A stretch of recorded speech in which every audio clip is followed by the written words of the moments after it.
ভাই কিস্তির থেকে টাকা তুলে ভাই বছর বছর আলু লাগাচ্ছি ভাই, আলু তো লস, ধান এইভাবে চলে গেছে ভাই, কেমনে কিস্তি দিব ভাই? কাশি আছে ভাত ভাই, ধান কাটে এসে দেখেন এই দেখেন বেবা কিস্তি আর এ ধানটা কিস্তি দেবো না ভাই, কেমনে দেবো ভাই কোন ভাই?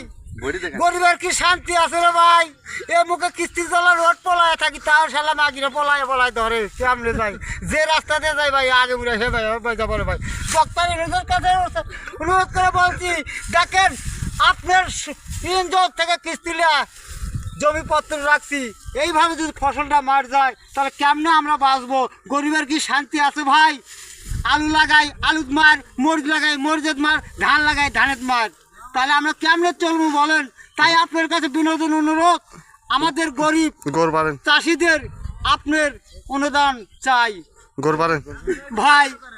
এ যদি না দেন তাহলে আমাদের মরণ ছাড়াও বলে ভাই। ভাই গো ও ভাই, এইসব দেখ কিছু মনে শান্তি থাকে ভাই।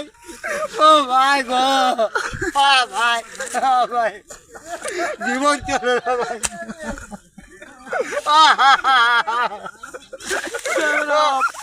ভাই এইসব বিষ খেয়ে মরা ছাড়া বুদ্ধি নাই, যদি ডক্টর এনে যদি আমাদের মাপ না করে ভাই তাছাড়া আমাদের বুদ্ধি নাই। গ্রামীণ ভাই এই ভিডিওটা বেশি বেশি শেয়ার করবেন, কমেন্ট করবেন, সবাইকে দেখার সুযোগ করে দিবেন।